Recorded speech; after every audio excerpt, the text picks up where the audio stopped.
Indonesia selain menjadi negara penghasil minyak bumi, juga memiliki sumber energi dan mineral yang cukup besar. Sangat diperlukan anak bangsa yang mampu untuk mengelolanya, seperti putra-putri bangsa terpilih yang dididik di Politeknik Energi dan Mineral Akamigas Cepu. Politeknik Energi dan Mineral atau PEM Akamigas adalah perguruan tinggi negeri sektor energi dan sumber daya mineral di bawah Kementerian Energi dan Sumber Daya Mineral. Dengan mengemban visi menjadi perguruan tinggi yang unggul dalam mewujudkan sumber daya manusia profesional dan bermartabat di sektor energi dan sumber daya mineral, kami adalah jawaban dari tantangan profesi di dunia energi dan mineral. Bertempat di kota minyak Cepu, salah satu daerah di Indonesia yang mendapat perhatian nasional karena penemuan minyak dan gas buminya yang sangat melimpah. PEM Akamigas Cepu menawarkan berbagai keahlian profesional di bidang energi dan sumber daya mineral, teknik produksi minyak dan gas, teknik pengolahan minyak dan gas, teknik instrumentasi kilang, teknik mesin kilang, dan logistik minyak dan gas.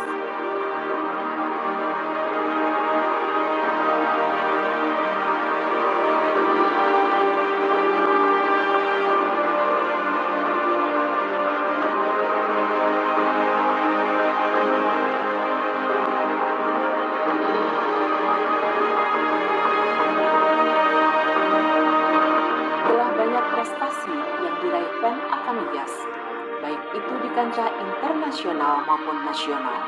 Di antaranya adalah medali perak pada ajang Asian Youth Innovation Award dalam Malaysia Technology Expo 2020 yang diselenggarakan di Putra World Trade Center Kuala Lumpur, Malaysia. Dengan mengemban visi menjadi perguruan tinggi yang unggul dalam mewujudkan sumber daya manusia profesional dan bermartabat di sektor energi dan sumber daya mineral, kami adalah jawaban dari tantangan profesi di dunia energi dan mineral.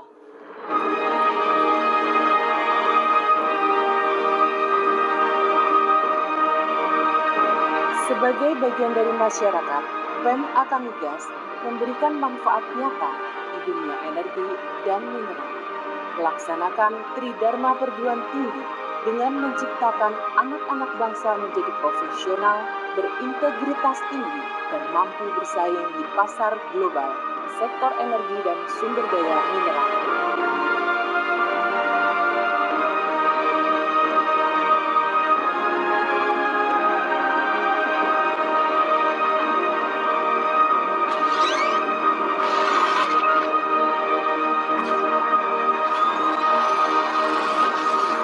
PEM Akamigas, energi untuk negeri.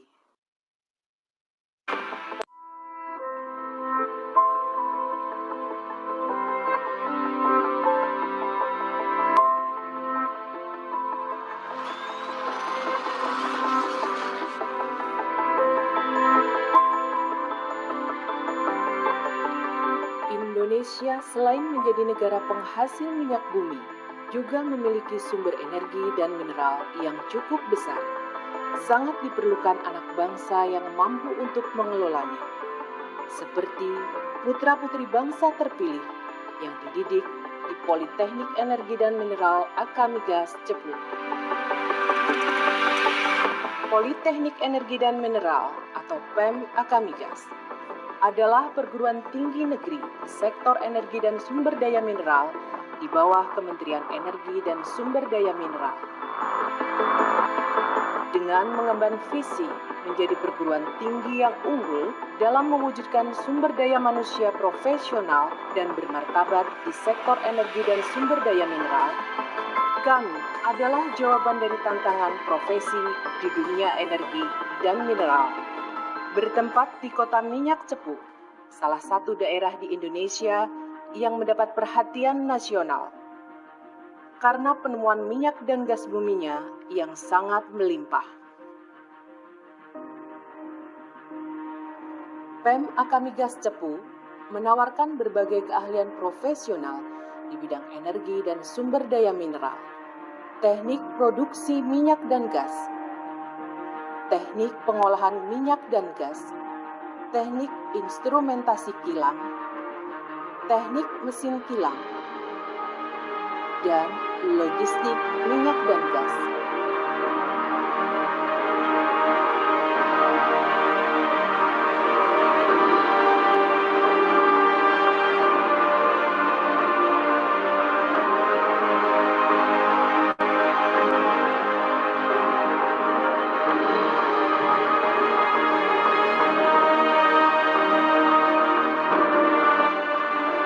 Politeknik Energi dan Mineral Akamigas telah meraih beberapa kejuaraan nasional maupun internasional. Di antaranya adalah predikat champion dan first runner-up pada ajang SPE, Student Chapter Malaysia Oil and Gas Convention 2017 di Kuala Lumpur, Malaysia. Dengan mengemban visi menjadi perguruan tinggi yang unggul dalam mewujudkan sumber daya manusia profesional dan bermartabat di sektor energi dan sumber daya mineral, kami adalah jawaban dari tantangan profesi di dunia energi dan mineral.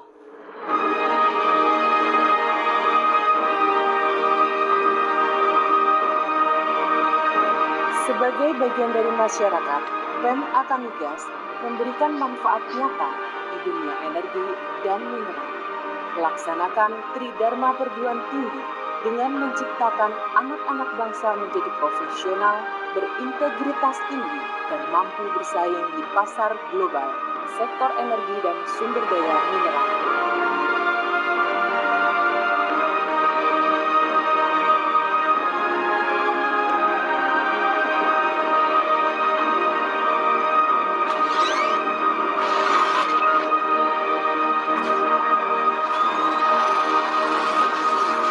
PEM Akamigas, energi untuk negeri.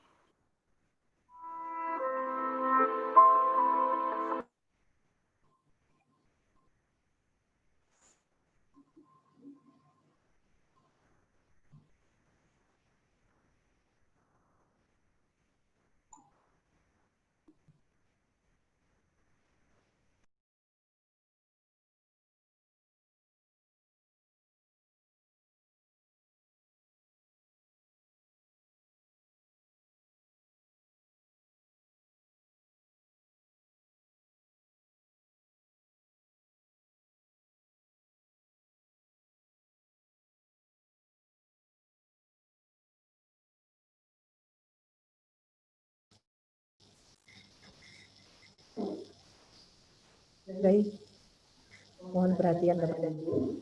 Acara dimulai pada siang hari ini. Kami ucapkan selamat datang, selamat siang kepada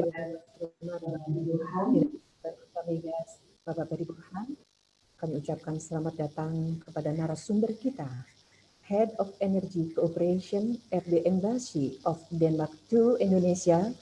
Welcome Mr. Thomas Kapal Henriksen, para panelis, moderator, dan hadirin yang berbahagia. Assalamualaikum warahmatullahi wabarakatuh.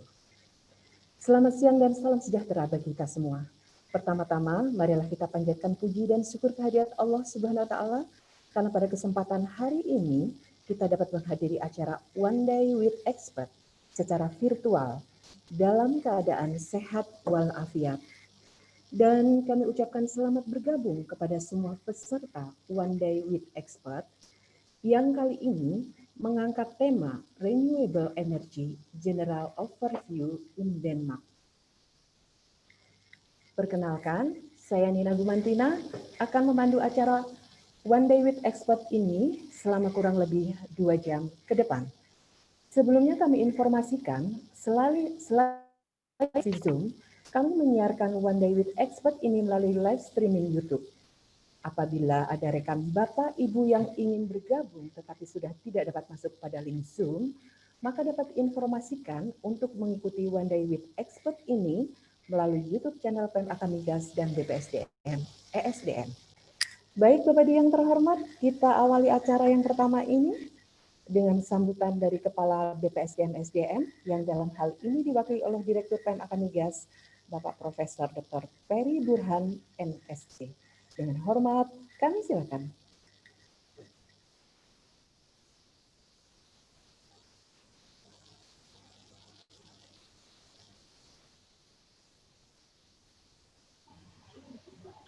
Thank you, Bu Nina. The Honorable Mr. Thomas Caprol Henriksen, as the head of Energy Cooperation at Embassy of Denmark in Indonesia, Mrs.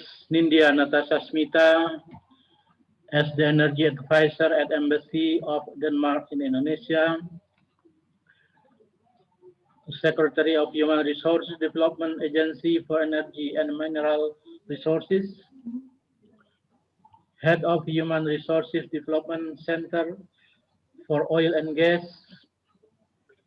Head of Human Resource Development Center for Geology, Mineral and Coal, Head of Human Resource Development Center for Electricity, New Energy, Renewable and Energy Conservation, Head of Human Resource Development Center of Apparatus, and all lecturer and beloved student of PEM Akamigas.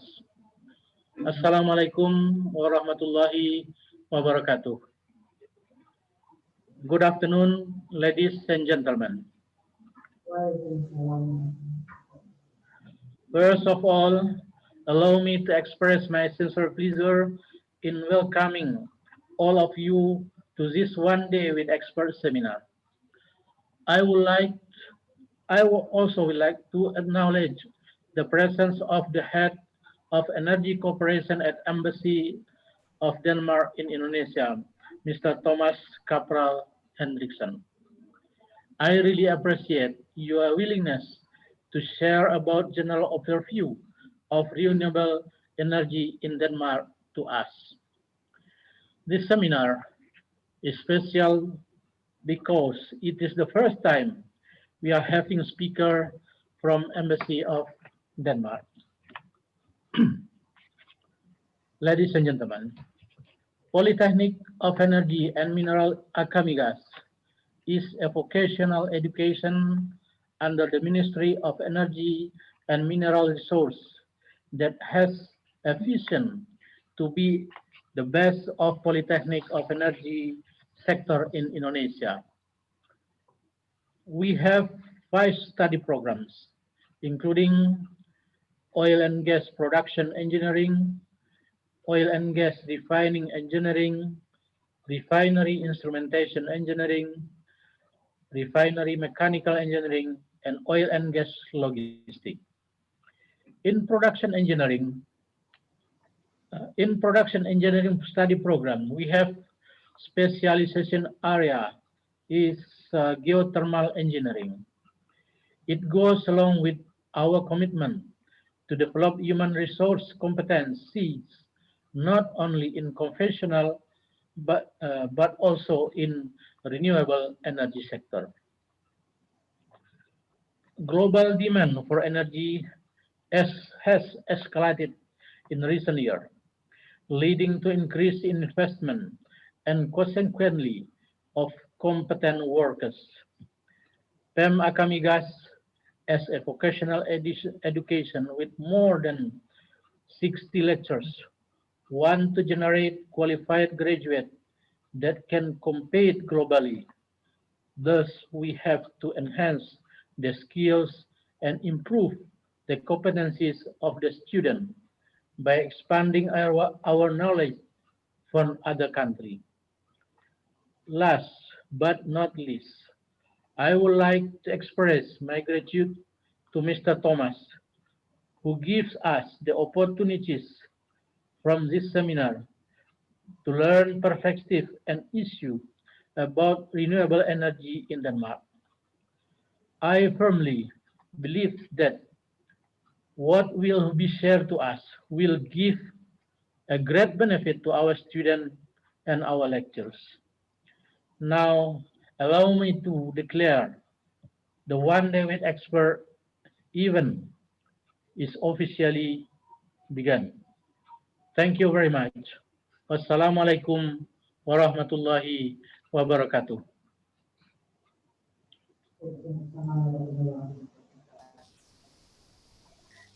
Baik, terima kasih Bapak Peri Burhan. Bapak dan Ibu, sebelum masuk ke berikutnya, kami informasikan kepada peserta yang ingin bertanya dapat menanyakan pertanyaannya pada kolom Q&A untuk mencatat nama dan bagian judulnya. Kemudian kami akan mengundang peserta ke panelis sehingga dapat bertanya langsung kepada narasumber. Bapak dan Ibu, selanjutnya kita masuk pada acara yang disebut dulu, paparan dan diskusi yang disampaikan oleh Mr. Head of Thomas Kapral Hendrickson, Head of Energy Corporation, Indonesia, yang akan dipandu oleh moderator kita, salah satu dosen Saudara Hafid Suharyadi STMT. Silakan. Okay, thank you, Mrs. Nina, for presenting this session. Well, my name is Hafid Suharyadi. I'm a lecturer in Mechanical Engineering Department in PEM Akamigas. And today I'm appointed as the moderator for this key session. First of all, I want to say welcome to Mr. Thomas Kapral Hendrickson, Head of Energy Corporation, and also Mrs. Ninja from Denmark Embassy. Thank you to provide your precious time for PEM Akamigas and our virtual participant, mostly our students and colleagues of PEM Akamigas. I also thank Prof. Perry, our director of PEM Akamigas. Thank you for your early remarks as the keynote speaker. Big thanks to all participants who already joined with us today by Zoom and by live video on YouTube. I wish all of us in a healthy condition within this situation. Well, today PEM Akamigas has a regular event which is called One Day with Expert. It is an event to share the knowledge from the expert to the audience or participants. The topic are ranging mostly in energy issue, sometimes about industry, economy, defense, and other interesting topics. Usually, One Day with Expert is conducted directly in Graha Oktana in our university hall. Unfortunately, because of the COVID-19, we keep running this event in a virtual way. Ladies and gentlemen, the topic of our event today is renewable energy general overview in Denmark. So, as we know, energy in Indonesia is still dominated by sources of oil, coal, and natural gas. For renewable energy, Indonesia has already used geothermal, hydro, wind, biomass, and solar energy. In the end use sectors, such as industries, buildings, and transports. The works by Ministry of Energy and Mineral Resources have continuously been improved every year in the part of renewable energy programs. The share of renewable energy in energy mix in Indonesia is already 9.15% by 2019. However, this is still far below our target of the use of 23% renewable energy by 2025 and 31% by 2050. In Indonesia, we still have some challenges in developing renewable energy, such as grid integration of variable renewable energy and other infrastructure issues. Fit in tariff pricing, social culture obstacles in the projects, limited in trained human resources, and other issues of legal and regulation. Ladies and gentlemen, we want to have a sharing knowledge how Denmark developed their renewable energy on all sectors. Why should be Denmark? Why must be Denmark? because Denmark now is a world-leading country in wind energy production and wind turbine production. Total renewable energy is about 30% in total primary energy supply by 2018. And by 2019, 50% electricity consumption in Denmark is originated from renewable generations. Our participants want to know for the comparison and study how the government of Denmark carry out their renewable energy programs. That's why we have Mr. Thomas here from the Embassy of Denmark. He is a head of energy cooperation at Danish program. He is a head of the energy cooperation at the Danish Embassy. It is a government-to-government cooperation between the Danish Energy Agency and key stakeholders. One of them is us, the Ministry of Energy and Mineral Resources. Mr. Thomas has many professional experiences in energy-related fields. He had been chief advisor for the industry organization, Danish Energy. He was also advisor specializing in climate policy and regulation of the energy sector for the Danish Ministry for Climate and Energy. Additionally, Mr. Thomas was a consultant with emphasis on energy planning and related environmental issues. He earned his Master of Science in Energy Planning. So I think it's interesting to hear directly from him what are the experience faced by and efforts done by the government of Denmark to achieve their goal in renewable energy.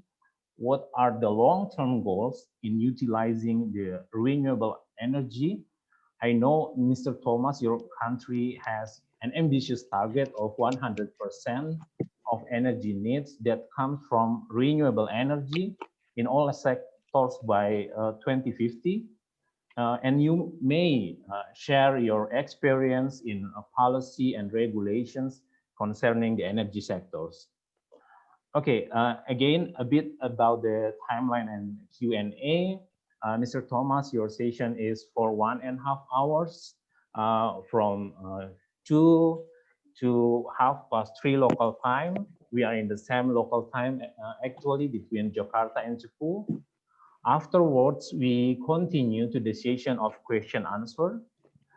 For the participants, if you want to ask the questions, please write in the Q&A feature in your Zoom. I will read those questions during a Q&A session, as well as the question in live YouTube video. I will grab those questions on live chat. You can write in English. For those written in Bahasa, I will try translating to English. Okay, so it's my preliminary, sir. Please, Mr. Thomas, it's your time now.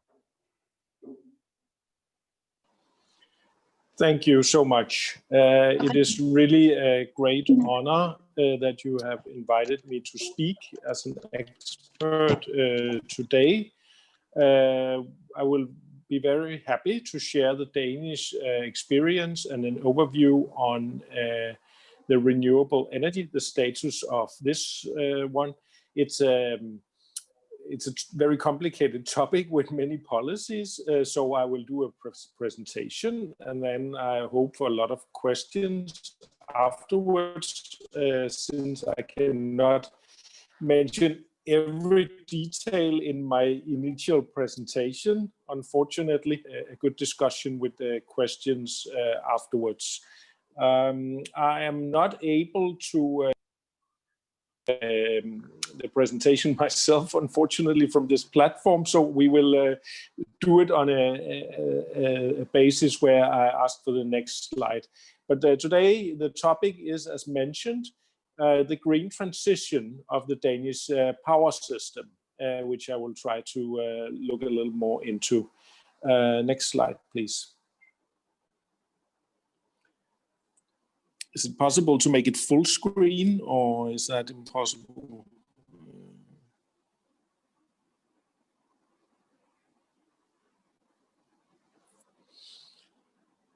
Yeah. This one is a historical slide in that way, with the question, why did Denmark actually do an energy transition? This is the oil price, and the first peak is back in the 1970s. Actually, the end of the 1979, where the oil price suddenly increased to a very, very high level. And at that time, Denmark's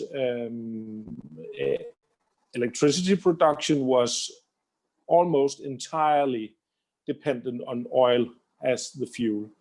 So that was a kind of a shock for the Danish society, meaning that during the 80s and 90s, we had a lot of focus on reducing the dependence of oil in our energy consumption and for the electricity production. That turned out, even though that the oil price wasn't too high during the 1980s and 1990s, that turned out to be actually a very good decision, since the oil price increased again a lot during the 2000s. So that was the background for the energy transition. Next slide, please.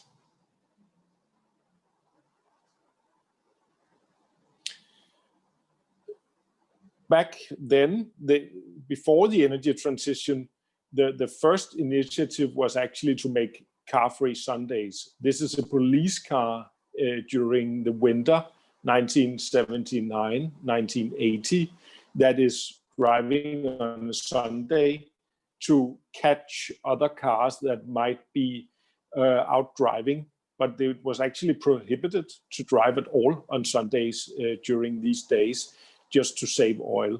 And that was not the solution in the long term, at least. So that is why the general green transition of the whole energy system was needed. Next slide, please.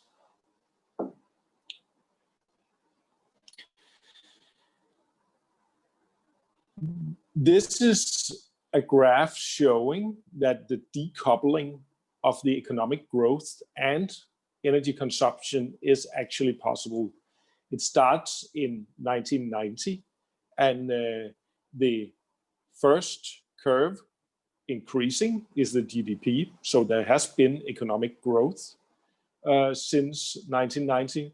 It's approximately 50% higher than 1990. The middle is the gross energy consumption. That is almost stable for the last 30 years. And the greenhouse gas emissions have dropped with approximately 40% since during the last 30 years.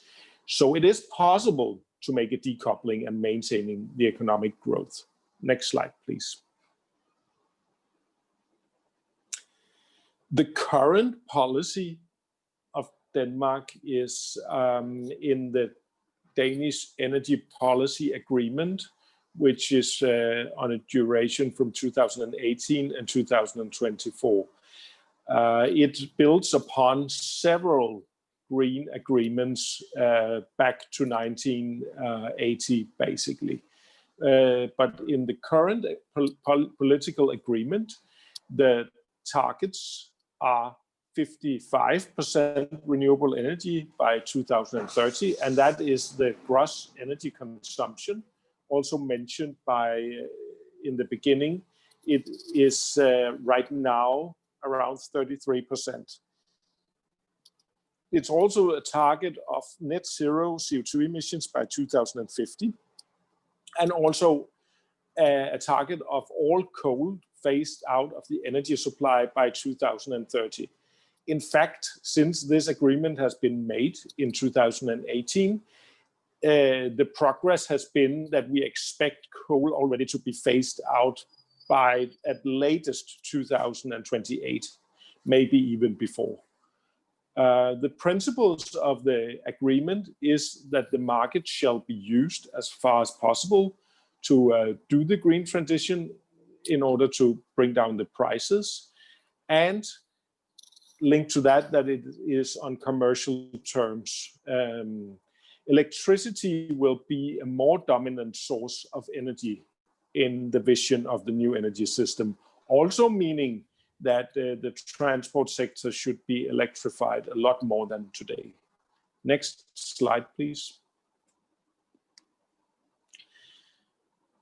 And why Denmark? Yeah, I think we have something to share, since it was mentioned, actually 50% of the power production in 2019 came from variable renewable energy sources, being mainly wind and also solar.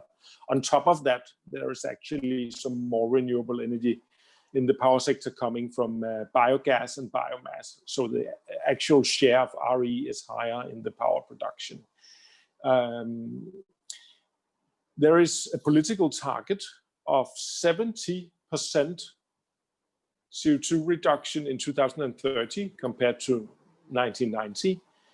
And this is also happening while we have a huge security of supply. We actually have power all year, all round, and above 99% of the time.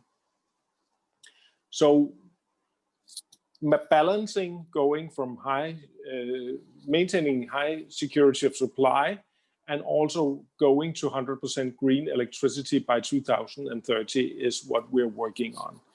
We also work on, and that's on the little longer term, 100% independence from fossil fuels by 2050.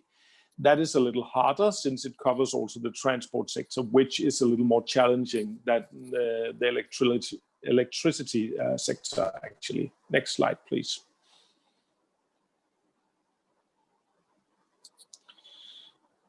This is more in details, where it can be seen that onshore wind covered almost 30% of the power in Denmark in 2019.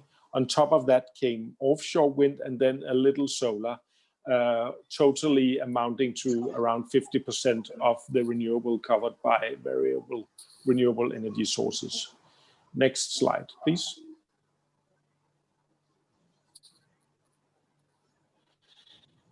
And this development is actually expected to continue. So this is a projection until 2022, where it's expected to be around 65–70% of the power coming from variable renewable energy sources. So Denmark has the highest concentration in the world, actually, when it comes to these sources of energy. Next slide, please. And here is the security of supply. As I mentioned before, the security of supply is very high. An average Danish power consumer can expect an average interruption around 20 minutes per year in the power supply. And if you take the whole European Union, the average is 232 minutes. So Denmark has a very good security of supply compared to other countries in this way. Next slide, please.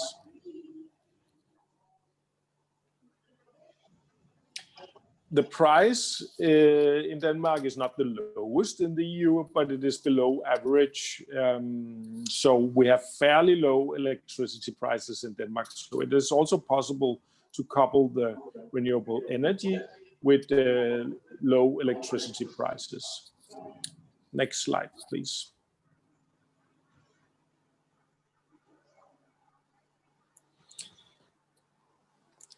And if we look into the future, or we actually look at the picture right now, wind and solar, if you take the Danish context, are actually the cheapest technologies for power production now.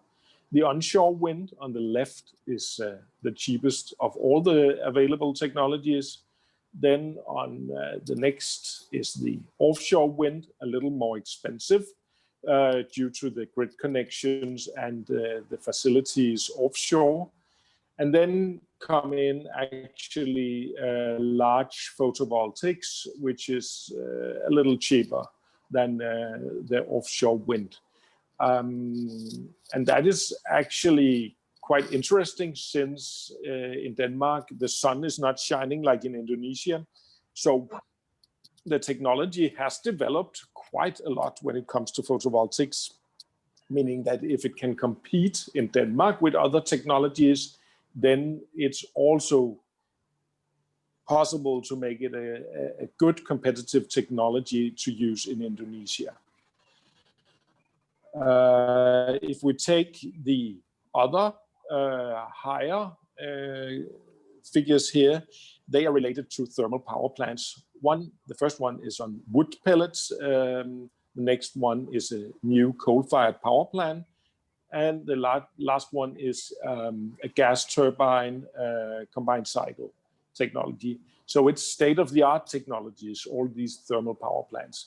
But every one of these thermal power plants are more expensive than the variable renewable energy solutions that we have available. So for baseload, the renewable energy is actually very good. The thing is how to store the renewable energy or have an integrated system where you can rely on having a power supply all the time. I will return a little to that later. Next slide, please.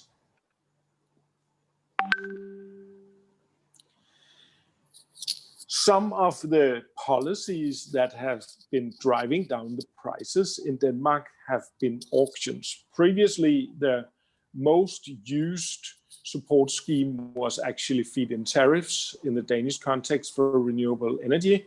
But during the last years, it has been to a larger extent auctions. Here you can see actually 3 auctions within only 6 years, how the price have dropped from around 140 euro per megawatt hour for one offshore wind farm and down to around 60 euro per megawatt hour for another wind farm. So that has something to do with technology development, but it has also something to do with good competition and having a good transparent auction scheme that can drive down the prices of the renewable energy. Next slide, please. The competition, as I mentioned on the slide before, has not only to do with driving the price down due to the competition, it also drives the technology development in that way that you actually get better and better solutions. This is the size of wind turbine development from very small wind turbines during the 1980s of 55 kilowatt.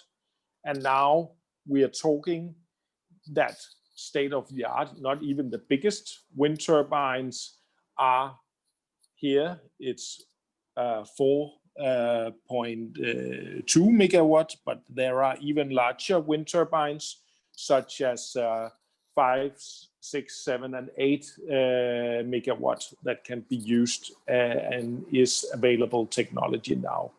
So there has been a lot of technology development during these years. Next slide, please.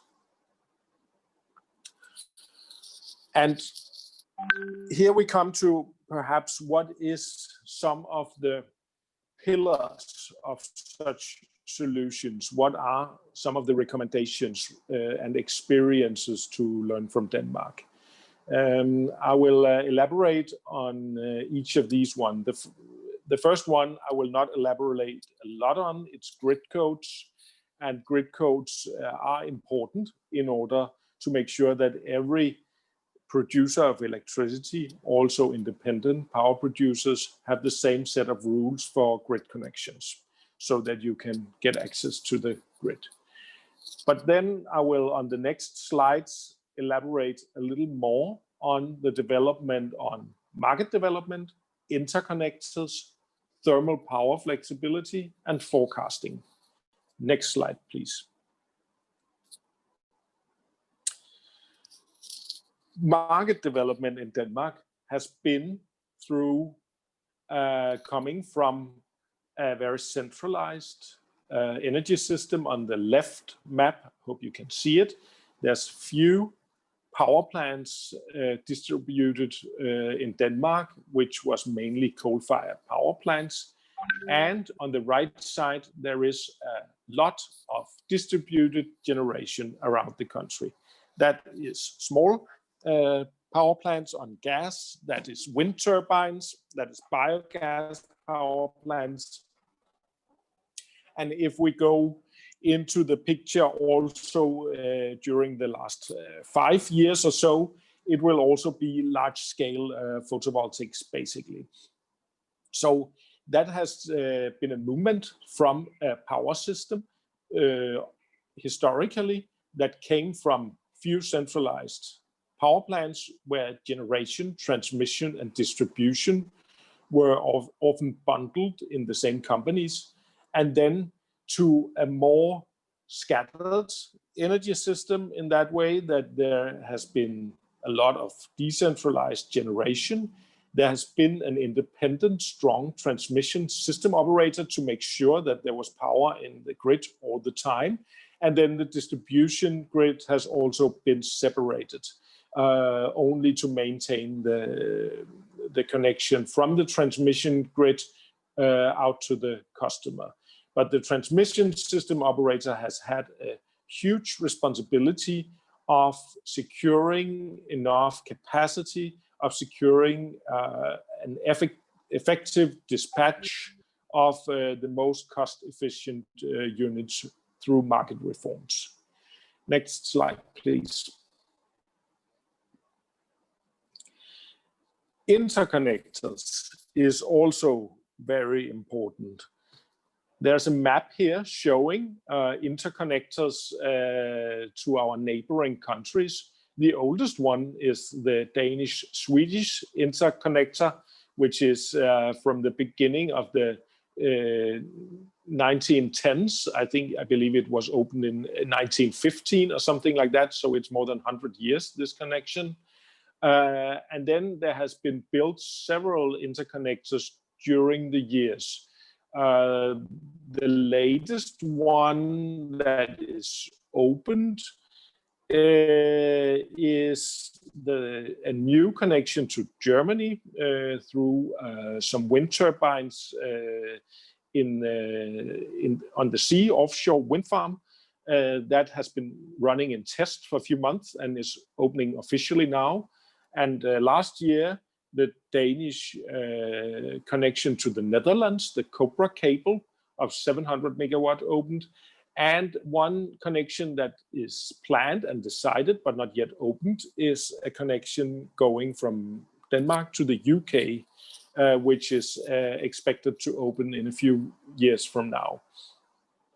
But the interesting thing about such interconnectors is that it gives a better security of supply. Since you have many connections, then you, most of the time, can rely on having import from one connection if you are in need of power.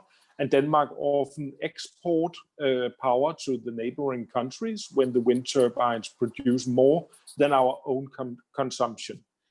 That also means a cost-effective load dispatch in the region, basically. I've put a circle on the little green map that shows that only 10% of the time the Danish price is actually on its own. The rest of the time we share the price on electricity is levelized with one of our neighboring regions, meaning that in the region, if you have good interconnectors, you will always find the most effective way of producing power and bringing the costs down. And that is why interconnectors both can bring prices down and secure the security of supply in a better way. Next slide, please. Another backbone of integrating variable renewable energy sources is flexible thermal power plants. Since the renewable energy in such a system moves to become the base load instead of the thermal power plants, then it gives some requirements to the thermal power plants in that way that it is worth having a high ramping rate. It's good to have a regulating rate of 3 to 4% per minute, which is the case in most of the Danish power plants now, and also a wide operational range going down to 10% of full load, actually, meaning that we can have thermal power plants running a lot of the time, but mainly as a backup and to give grid stability. So they, in situations with a lot of wind power and solar, they are not in the grid to produce base load. They are there to keep the system running and keep the frequency stable at that time. Next slide, please.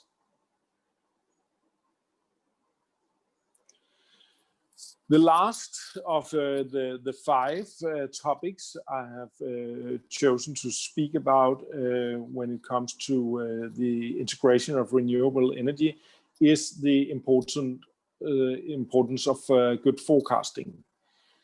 This graph shows there's a prediction, the blue forecast day ahead prediction, and then there's an actual prediction just before the production hour, and then there is the red line which gives the actual production and the need for upscaling or downscaling by the thermal power plants.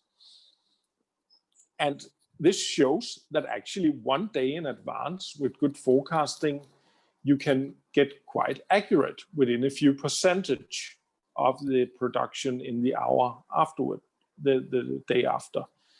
And if we're talking in the short-term actual prediction, it is very similar to the actual prediction in the minute. So this is wind turbines, and the sudden drop on around 10:30 just means that the screen dump is taken 10:30, so there's no data for the rest. It's not a bad prediction. It is just a matter of when the screen dump was made. But forecasting together with flexible thermal power plants and interconnectors are a key to secure the variable renewable energy in such a system. Next slide, please. So I would like to elaborate a little on the perspectives for Indonesia on the Danish lessons learned from this. Next slide, please. These figures I have taken from the Indonesia Energy Outlook 2019 made by National Energy Council. The one on the left side is the business as usual scenario, and the one on the right side is the green transition scenario. In both scenarios, there is actually quite large need for building more capacity, also building renewable energy in both scenarios. But if we go to the green transition scenario, where you have both massive energy efficiency measures and also try to make more renewable energy than fossil fuels, then you can see that the development in coal power plants and gas-fired power plants, being the black and the blue curves, are much less than it is in the business as usual scenario.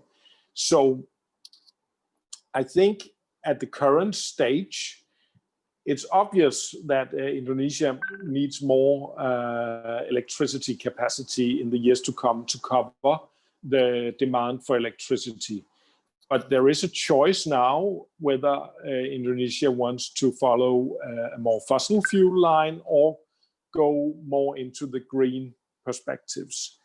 And at this stage, I would also say, when we look at other countries, recently China has said that they expect to let their emissions peak by 2030 and become climate neutral by 2060. There is a global trend that renewable energy investments are becoming more and more important, and that there are less interest from financial institutions to lend money to fossil fuel-based solutions.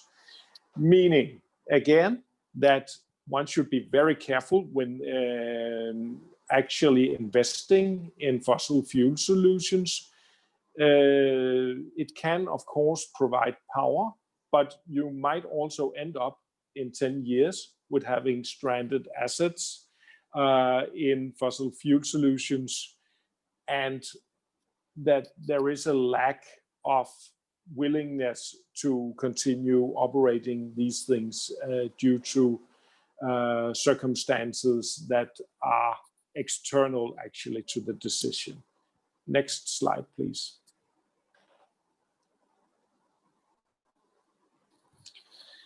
In the Danish Indonesian Energy Corporation, we have done a lot of calculations. One of the calculations is in some regional energy outlooks that we have done for several provinces. This example comes from the Real Energy Outlook. And what is interesting here is, if we see into the future the best we can, it is a scenario, nobody knows the future, but technology has actually developed quite a lot faster than previously expected. And here you see that, for instance, the photovoltaics, the yellow stacked bar here, is quite a lot lower than coal-fired power plants in 2030. That means also that, again, for the stranded assets, if you invest in a coal-fired power plant, let's say in 2022, you might risk that actually photovoltaics constructed later can compete easily with the coal-fired power plant, and you might end up with a stranded asset if that is the case. So the energy planning is so important in that way, that there's not built any more capacity than needed for stabilizing the system, and also to get renewable energy integrated early in the process. Next slide, please. Some of the considerations in the Indonesian energy policy today is about feed-in tariffs or renewable energy auctions, which has been discussed in relation to the upcoming presidential decree. There are some advantages and disadvantages of each of these options. Feed-in tariffs can be good for kickstarting investments and have low cost of administration, while in auctions you can control volume and it leads to low cost of renewable energy. The problem about feed-in tariffs have sometimes been in an international context that it leads to a massive construction of renewable energy within a short time if the feed-in tariff is actually set a little too high. And then you cannot control the volume of the renewable energy solutions, which can cause grid problems. So theoretically, large projects are better to manage with auctions, and smaller projects are better to manage by feed-in tariffs. Next slide, please.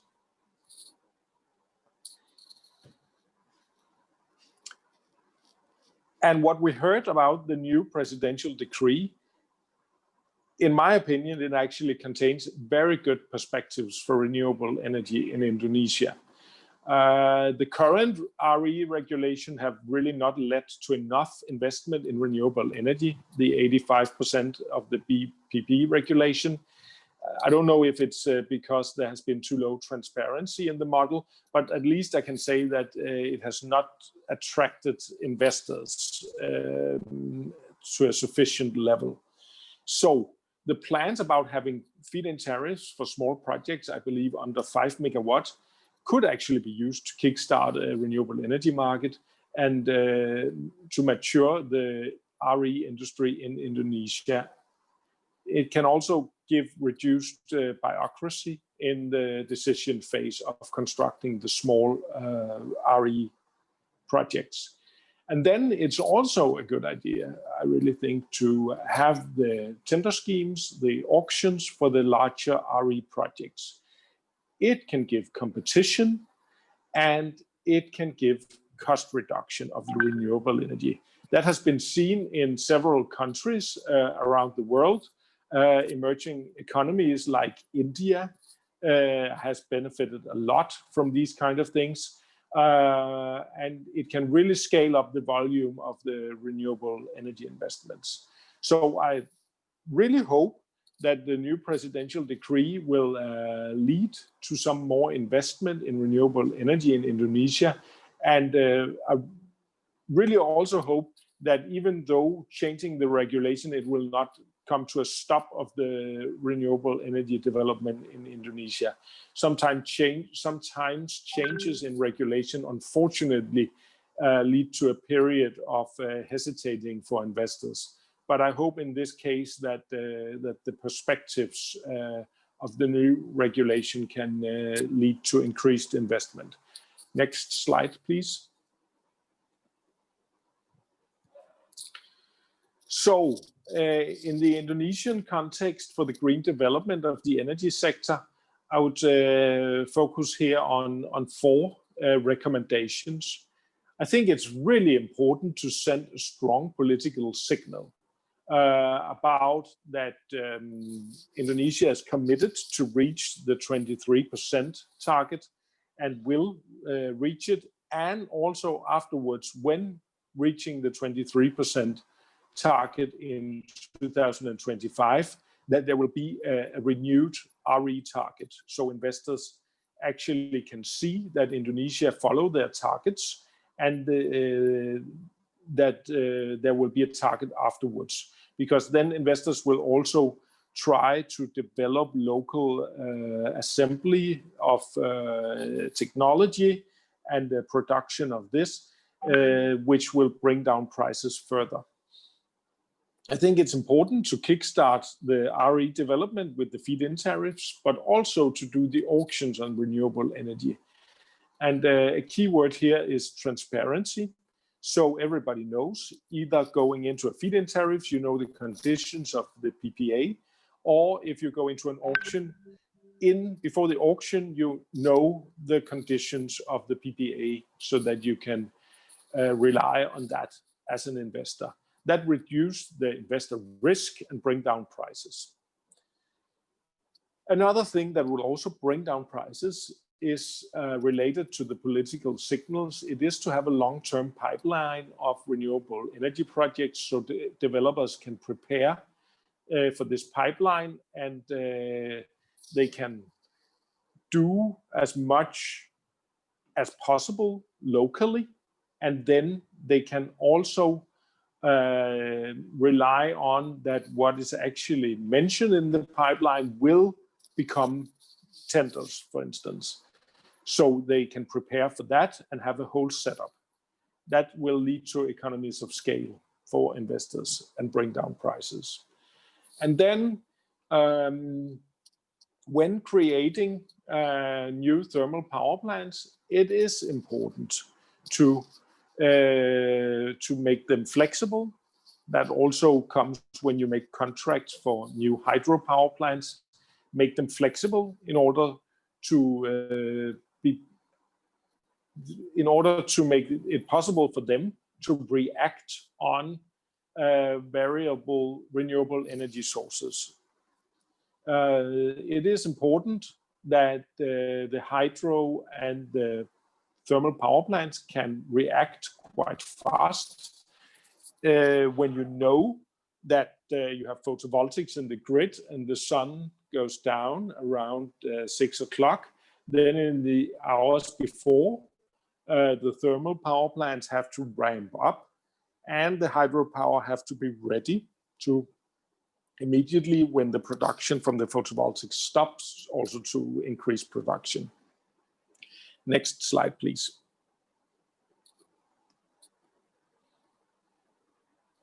I think further cooperation, international cooperation between Indonesia and Denmark is a key to some of these challenges. Next slide, please. Denmark has currently, the Danish Energy Agency have currently 15 partner countries, including Indonesia, as one of the historically long-lasting partners for at least 10 years in the area of energy. And the Danish Energy Agency have these cooperations with a lot of countries and actually add new countries all the time. It is both emerging economies like South Africa, Mexico, to some extent China, but new countries are also coming to the portfolio, actually cooperations with the United States of America, and also recently South Korea and Japan, is about sharing experience in, for instance, tendering processes for wind power projects.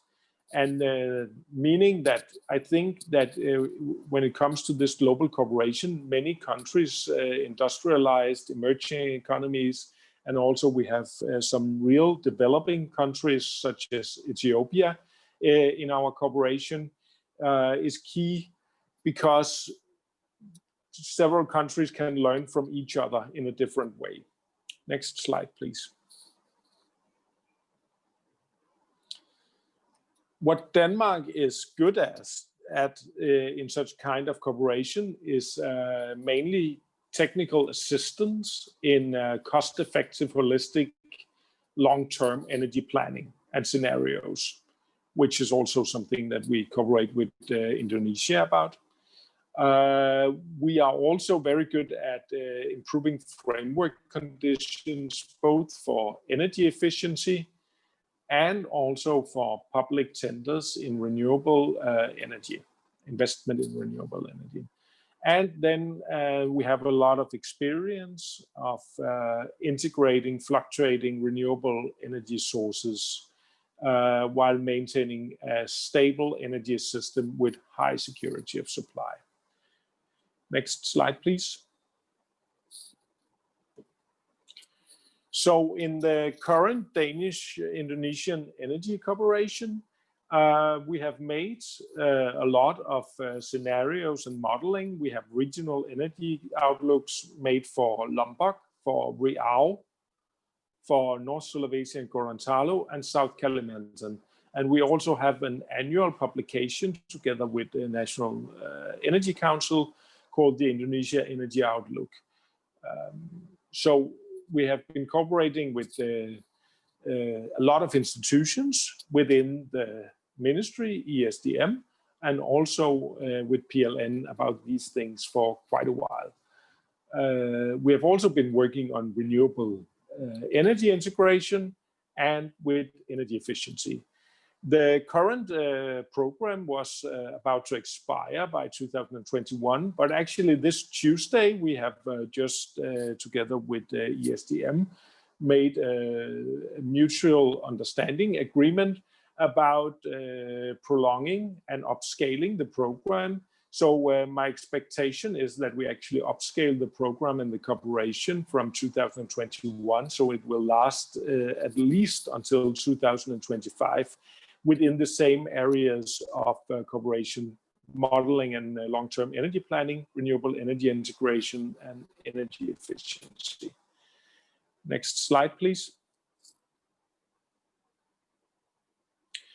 And that would actually be all what I have prepared of the presentation today. But I hope that we can have a good debate and you have some good questions. I will see if I can answer the questions. There might be something that I don't know about, but then perhaps I must return on that later on. But thank you very much for your attention, and again for inviting me for giving this presentation at this seminar. Thank you.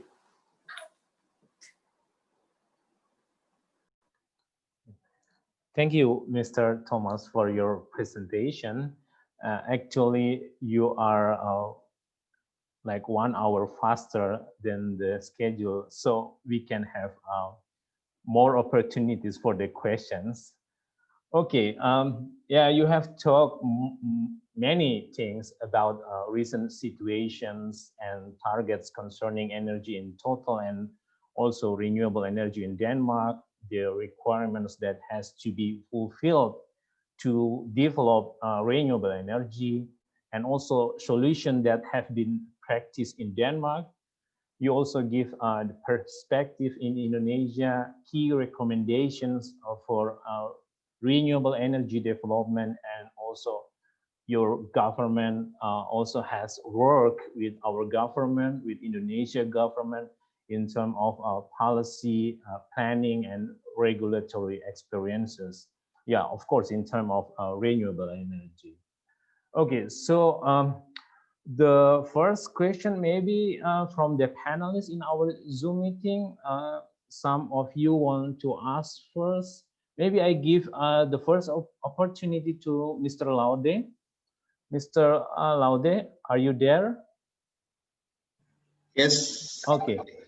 Okay, Mr. Thomas. Mr. Laude is a head of human resources development for the electricity, renewable energy, and energy conservation located in Jakarta. And yeah, I think he want to ask you about your I mean your concern in renewable energy, because you both in the same business, in the same area. Okay, Mr. Laude, please. Thank you, Mr. Moderator. Yang saya hormati Pak Prof. Peri, rekan-rekan panitia dan seluruh peserta. Selamat sore. Good afternoon and thanks for your very comprehensive sharing, Mr. Thomas. Like Pak Moderator said that my name is Laude. I'm from Human Resources Development Center for Electricity, New and Renewable Energy, and Energy Conservation. Actually, I'm interested at one of your slides, at slide 11, said that wind and solar is the cheapest for power production. Anyway, we know that those kind of power resources is intermittent. How Denmark make stabilize the power grid regarding to those intermittent power resources?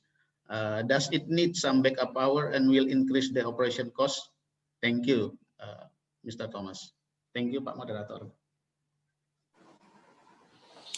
Yeah, thank you for that question, Pa. It is a very relevant question. I think if you have one key thing here is the interconnectors.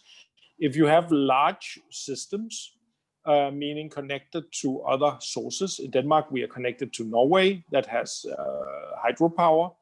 I know that in South Sulawesi, for instance, there's both wind power and hydropower. So you can use the hydropower, save the water in the reservoir when the wind is there. And when the wind is not there, then you can use the hydropower. So hydropower can be a backup, and thermal power plants can be a backup. And thermal power plants still exist in Denmark, and they act as a backup to the wind and the solar. But since we have also interconnectors, we have tried to make our grid larger so that we are connected to thermal power plants in other countries so that we are connected to hydropower in other countries. So sometimes we export power, and then in Norway they save the hydropower for a while until there's need for the hydropower. Then they turn the hydropower on, and we can import hydropower from Norway. And I think Indonesia is a large country. There lives a lot of people in Indonesia, 270 million. I mean, in Norway lives around 5 million people, in Denmark around 5 million people, and in Sweden around 10 million people. So being around 20 million people in these three countries. So it's actually just the same as a small part of Indonesia. So the thing about is it an interconnector to a neighboring country? Yes, in the case of Scandinavia it is, but in Indonesia it will be just internal interconnectors within the country where you connect regions, that one region can produce at one time and then you can produce at another time in another region. Thank you. Thank you, Pak Thomas. Thank you, Pak Hafid. You're welcome, Pak Laude. Okay, maybe Prof. Perry, you have a question? No, thank you, Adi. Okay, then Mr. Thomas, let me read some questions from the Q&A feature. So the first question comes from EP18 Jaya. I think he or she is a student from oil and gas production study program. He or she asked about the public policy related with the development of renewable energy. So I read the full questions. How about the public policy related with the development, especially in geothermal sector? As we know, one of the challenges in Indonesia is the policy about the buyers in geothermal sectors. So does the public policy really provide a good ecosystem for developing geothermal energy? And also, what is your standpoint about our government policy in Indonesia? Yeah. Please, Mr. Yeah, thank you for that question. I don't know if I'm the real expert to answer this question, since you know, in Denmark the underground is very cool in that way. It's not the same as in Indonesia. So the geothermal water we have under Denmark is perhaps around 40 degrees and impossible to make power from. We can only use it for heating in the houses. So we don't have geothermal power in Denmark. But of course, in Indonesia, you have a huge geothermal potential, which should be good.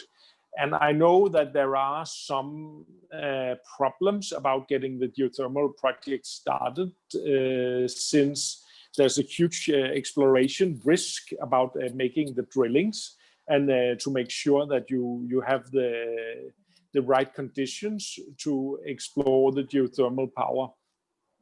I believe that last year there came a funding from something called the Green Climate Fund that were supposed to help reducing the exploration risk in order to get more geothermal power into the system.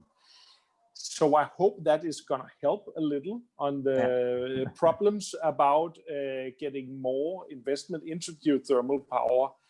But apart from that, I'm not quite sure if I'm the right person to judge if the current regulation is the exactly right one for the geothermal power. But I really hope to see some investment in that, because the potential is so big in Indonesia. And if you look at the development the last year, I know a lot of geothermal projects may be postponed or halted.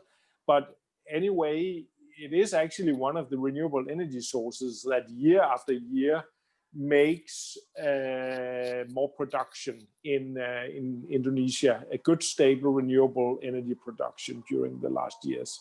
So I fully believe that you should continue to look at geothermal, and I hope that some of these international mechanisms can bring down the risk of exploiting the geothermal power. Okay, thank you, Mr. Thomas. Okay, the next question from Rahmat Laksamana Pratama. Good afternoon, sir.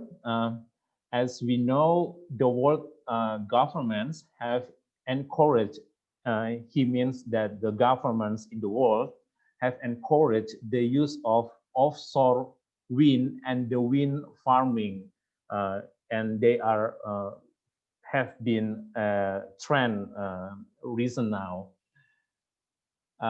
What is your opinion? Is Indonesia like have the potential for this kind of energy? I mean, in terms of the offshore wind. My opinion about that would be that I believe that you have around 2 wind farms onshore in Indonesia and South Sulawesi, which is what I would say called large scale, around 70 megawatt each. And also, when you looked at my slideshow, the onshore wind was still cheaper than the offshore wind. Also in Denmark, where we have good wind speeds all over the country. In Indonesia, you have good wind speeds somewhere in the country and somewhere offshore. Mm-hmm. But it's still more expensive due to connections, and especially if the sea is deep, it's much more expensive to have offshore wind power, and then you need good grid connections. And again, of course, the Indonesian underground is volcanic, and there are some places where it might be even more challenging to do offshore wind projects due to the volcanic activity. So I think from a least cost perspective, my first advice would be to try to develop some even larger onshore wind farms in Indonesia to get some experience about that, to get it integrated into the system. And if that works well, then I believe that you could take the next step to offshore. But if it doesn't work, and if it's not integrated properly in the system, the offshore solution might be very expensive instead of trying to scale up a little on the onshore activities first. That would be my answer to that. Okay, thank you, Mr. Thomas. So it's possible, but it needs more money and more challenging. Yeah. Okay, next question. The question from Inyoman Sudiarte. He asks, okay, one of the challenges for the application of renewable energy is that it requires high operational costs and availability of raw materials. What do you think about that? Maybe based on your country or your government experience. Thank you.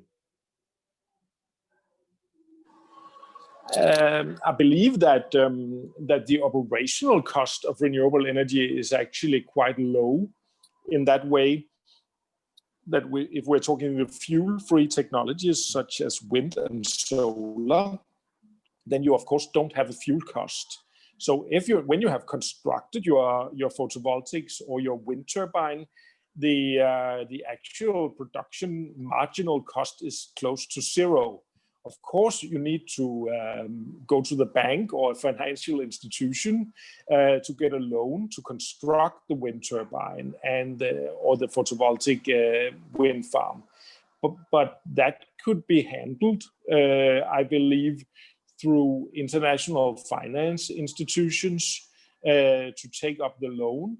And actually, if you are an IPP, you could perhaps take up this loan, and then it will be cheaper for PLN to purchase the electricity from the very beginning without having too large start cost for going into these things. So we get a little back to one of my recommendations about that. I think that the power purchase agreement that PLN would make with an independent power producer has to be very transparent on the conditions, so you can see the actual price on what PLN will pay for each kilowatt hour when you have a contract with them. Then I think it's possible to make a lot of renewable energy without actually needing to get a lot of funding locally. It can be done by financial institutions and IPPs internationally. Yeah, you're right that maybe last 10 or 20 years, we still get our photovoltaic with a higher price, but now it's getting cheaper. Yeah. Okay. Next question. So some questions sent to me without names, so I just read the questions. So the next question: how is the energy management scheme in Denmark? Can a state company or private sector compete each other in selling electricity to the state? Yes, in theory, yes. It's a little complicated in that way that we have some private companies, and then we have some partly public, privately owned companies, like one of the big electricity generating companies is partly owned by the state, but also by private investors. Oh. And meaning that there are several actors, private and semi-public and public, competing against each other. And that is possible. And then at the end of the day, it will be the Danish Energy Agency as the regulator, or the transmission system operator, which is of course also a public entity that is responsible to make fair competition for all participants, whether they are private or they are publicly owned. Okay. So as you present also on your presentation, auction is important here, right? Yeah. Transparency is important. Yeah, transparency. In that way that you know, do you get a contract? Is this the PPA? Or is it an open auction where you get this awarded with this PPA if you win? If you know that in advance and you have this transparency, then I would believe that in Indonesia you could have a lot of companies competing. It could be private investors. It could also be state-owned enterprises, different kind of companies competing each other to bring down the prices, basically. Okay, thank you, Mr. Thomas. Okay, next question. How is the strategy of your government to provide incentive and regulations from the government in renewable energy development? Because now we have the situation where the oil price is getting cheaper, especially for developing countries. They prefer using oil and gas or coal because they are cheaper and faster to generate the power. So how to make renewable energy more interesting than the fossil-based energy source? Yeah, I understand the challenge in that way that the COVID-19 has made a drop in the prices on oil and also on coal right now. The first slide I presented actually about the oil prices was that oil prices, they will go up and down. Certainly there will be another crisis perhaps, or something which actually makes the oil price go up again. So going towards fuel-free technologies, you actually make your country more independent of fluctuations in the energy markets, because it's not more than 1 year ago where the coal price was high in Indonesia, and the domestic market obligation was made to actually reduce the prices on coal for the Indonesian market, because the market price on coal was too high to have to cover the full cost when producing on the coal-fired power plants. So fossil fuel prices are very much volatile and going up and down, and you can become more independent of that with the renewable energy. And I would also say, if I look at calculations and perhaps a little into the future, I know that I've heard at least that a photovoltaic tender at Bali were reaching prices around 5.8 US cent per kilowatt hour. That is a fairly low price.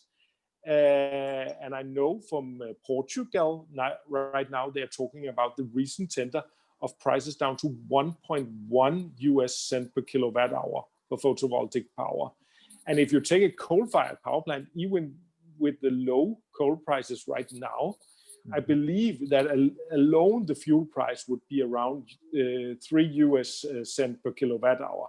So if you can, through market reforms, get the same prices as in Portugal, then it's still cheaper to buy power from photovoltaics than to actually pay for the coal to the power plant with low coal prices now.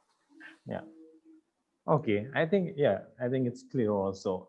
The application of price based on energy sources still challenging also in Indonesia. Yeah. Like they want to compete coal, oil, and natural gas to renewable energy. Yeah. Okay. The next question: how Denmark build renewable energy electricity generation technology so far? Is it by like the process done by the independent research funded by the government, or you have a research collaboration with other countries that already have advanced technology in renewable energy? I think like since the early time of renewable energy development. Yeah. Yeah, the main mechanism has actually been that it has been paid through the electricity bill. So that has been put the cost, if there was an extra cost for renewable energy, then it has been put on the electricity bill for all consumers in that way that it would cover the feed-in tariffs or the additional cost to the auctions to the independent power producer or company that got the contract. So that has been the main mechanism about putting it on the electricity bill. It has recently been changed, so now it would be the state budget that covers that. But I mean, the expenses now, that there's basically no need for that much extra support now on the electricity bill. It is just the price, so there's not much specific renewable energy support anymore. There has been years back when renewable energy was more expensive, but the situation right now, the market actually and the electricity price actually cover most of the cost. Okay. Okay. Next question comes from Aditya Ekaramdani from Oil Refinery Study Program.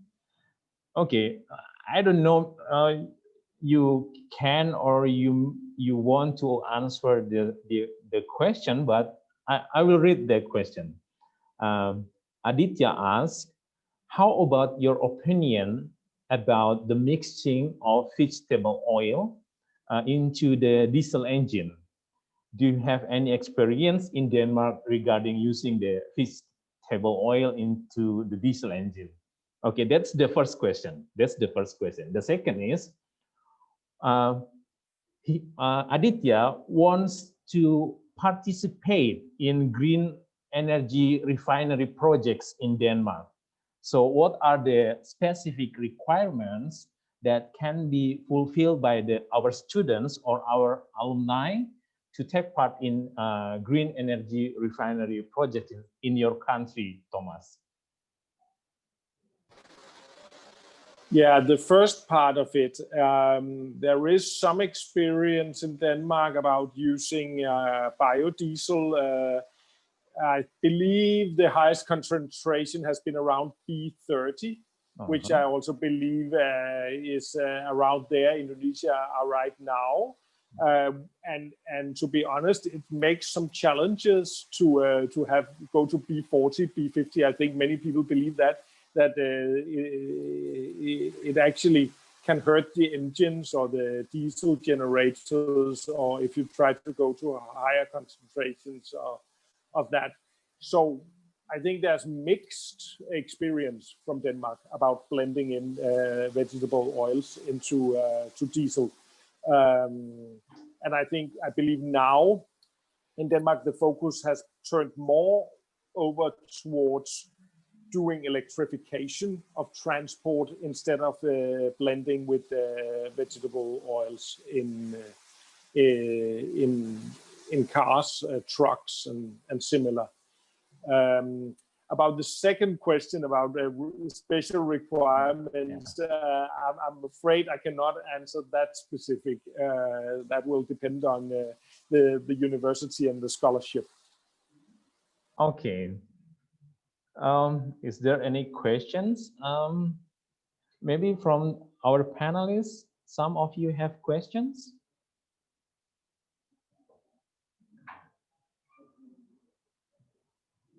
Okay, I will try to grab questions from YouTube. Okay, the question from YouTube from Dintani Naima. So she asks, Thomas, how Denmark mitigate risk of the investment since the capital cost of the VRE is still high, refer to the cost structure on your presentation. You can answer. Yeah, I think here that investor confidence is very important in that way that I believe that a lot of the capital has come with the private investor.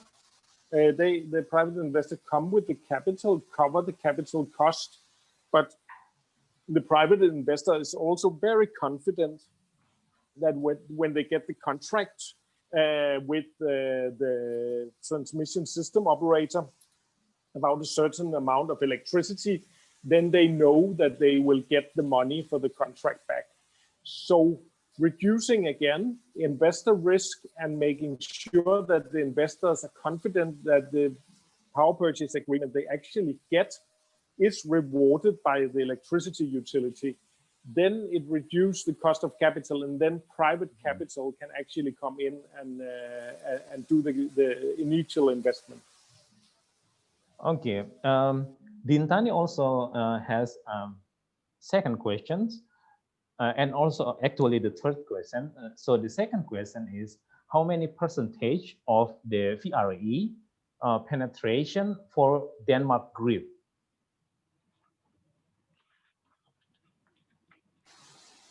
Yeah, the penetration right now is 50%. Half of the electricity is from variable renewable energy sources. Mm-hmm. Yeah. And the third question, what is the maximum percentage to keep the grid stable? Yeah, if you have asked me perhaps 10 years ago, I would maybe have said that it could be 30 or 40%, but now I would say there's no limit. I think basically with the technology development, you can go to 100% renewable energy.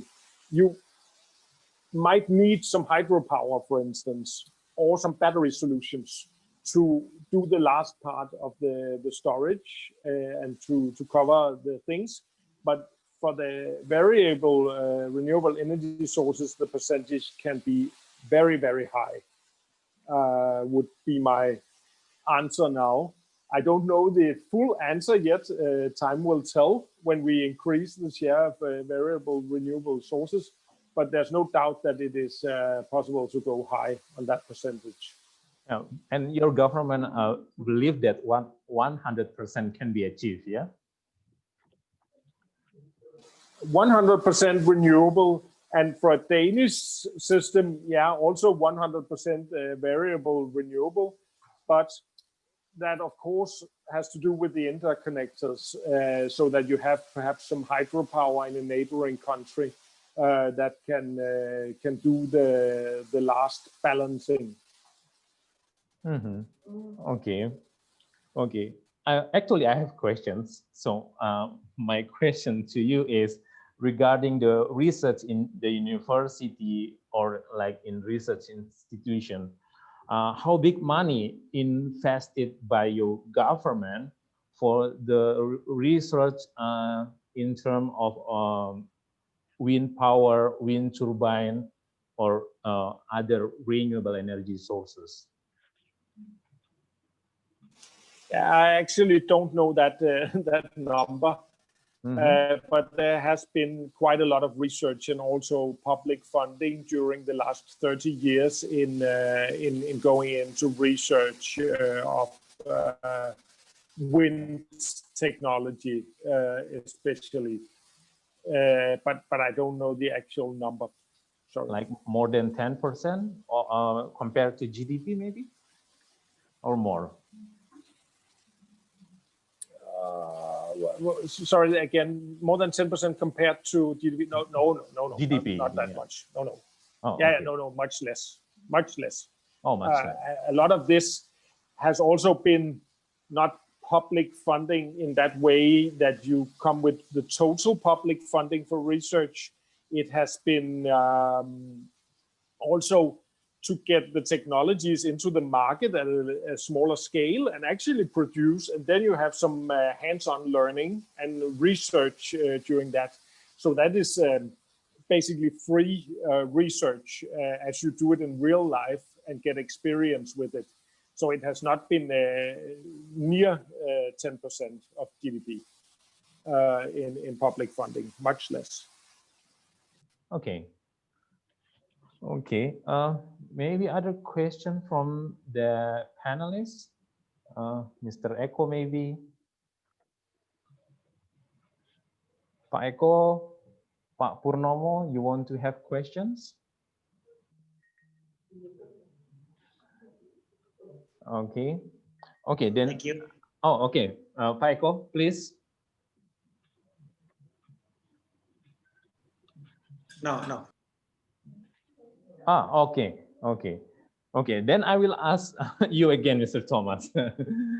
Okay, you mentioned about feed-in tariff, and I know this becomes an issue also in Indonesia. My question is, does feed-in tariff become the issue only in Indonesia or in other countries based on your experience when they develop renewable energy? I've heard the experiences from other countries, some of them good, some of them bad, in that way that the feed-in tariffs have in some countries being, for instance, Germany and Vietnam, I know, have been a fast way to get a lot of solar power into the grid, a lot of capacity. One of the disadvantages have sometimes been that if the technology becomes cheaper, fast, then the feed-in tariff set may actually be a little too high. So then you end up by paying a little more for the renewable energy than you are actually supposed to do. And that is also the reason why when I recommend something or we talk about these things, I think feed-in tariffs are good for small projects, for kickstarting a market.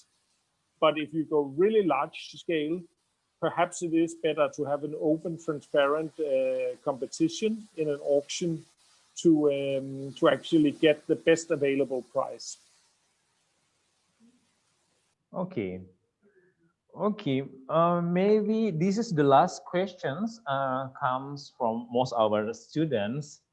How to get the opportunity to get internship and also to get a scholarship for like master degree, or maybe my college also want to know how the opportunity to do a PhD in Denmark. Yeah.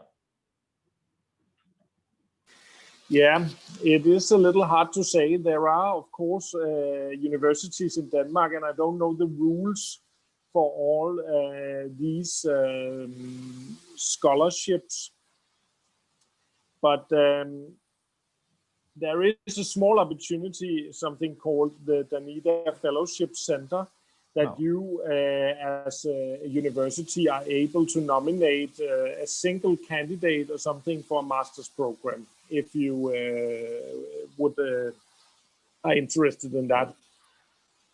But it has to go that way, that it will be the university that nominates one candidate or so for a very specific master's program. Otherwise, it will be like, open university scholarships around.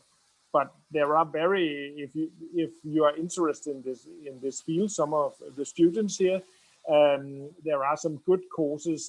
I know the Technical University of Denmark have a good master's program on sustainable energy, actually, which is all about all the topics we're talking about here today. So it would be worthwhile, perhaps, to investigate the Technical University of Denmark's website if you wanted to know more about what are the actual study programs and possibilities for going abroad to study such things. Okay. Maybe just to add to what Thomas has said, you could also access, there's a website called studyindenmark.dk, where you can actually find an information about the master degree that you can actually look into, and also like the scholarship opportunities that the government and also privates offers to international students. So it can be accessed. I will put it on the chat room maybe, so everyone can access that. Yeah, nice, Boon India. Thank you. Yeah. Okay. Still have some questions from the panelists, or? Okay. Then, okay, Prof. Perry, yeah, please. Enough. Sorry? It's enough. Oh, okay, okay, okay. Yeah, Thomas, I think the participants already like get brighten, get understand of what you have presented. So yeah, I think we are at the end of our session. Before I close this session, let me highlight some points of you, Thomas. First, there are 5 solutions that have been practiced in Denmark. They are grid codes, market development, interconnectors, thermal power flexibility, and forecasting variable renewable energy sources. Second, there are 4 recommendations for green developments, which are strong political signal, feed-in tariff and auctions, long-term commitment from the government, and flexible power plants. Third, Denmark could bring, and actually they have worked with our government in terms of policy, planning, and regulatory experiences of renewable energy and energy efficiency measures. Okay, I think that's all. I wish, and we all wish that one day you and His Excellency, Mr. Ambassador, can visit Cepu, visit our campus and laboratory facilities, meet with our colleagues and our students. Don't forget, if you will be here, spend your time on our local culinary and bike around, because natural landscape here is very beautiful and unique. We are very close to Bengawan Solo River. It's the longer river in Java Island. Again, thank you, Mr. Thomas. Thank you, Bu Nindya. Send our warm regards to Mr. Ambassador, Mr. Lars. Thank you also for the panelists. Thank you to Mr. Laude for joining with us. Thank you to the host. Thank you to all virtual audience, our students, my colleagues. I would like to finish with a quote from Alexander Graham Bell. He said that sometimes we stare so long at a door that is closing that we see too late the one that is open. Okay, thank you. Thank you, Mr. Nina. It's your turn now. Terima kasih kepada moderator kita, Saudara Hafid. Thank you.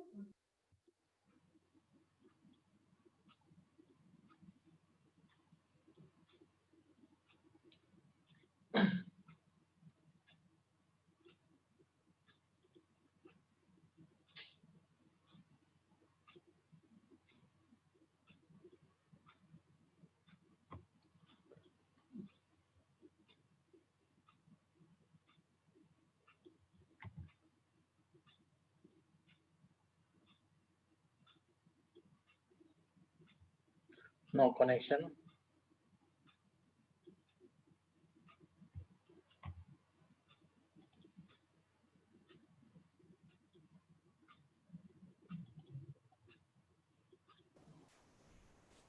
Ini mati.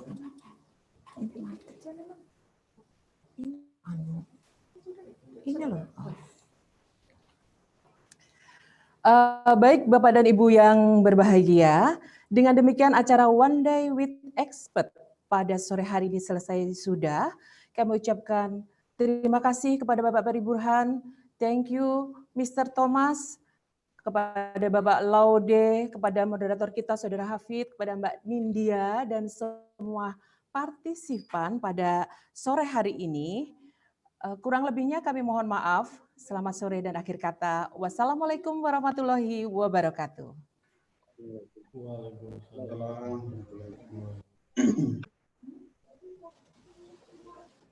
Thank you, Thomas.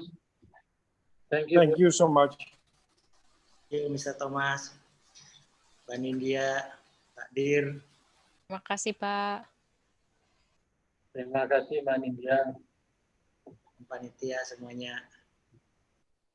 Terima kasih Mbak Nindya, Mr. Thomas.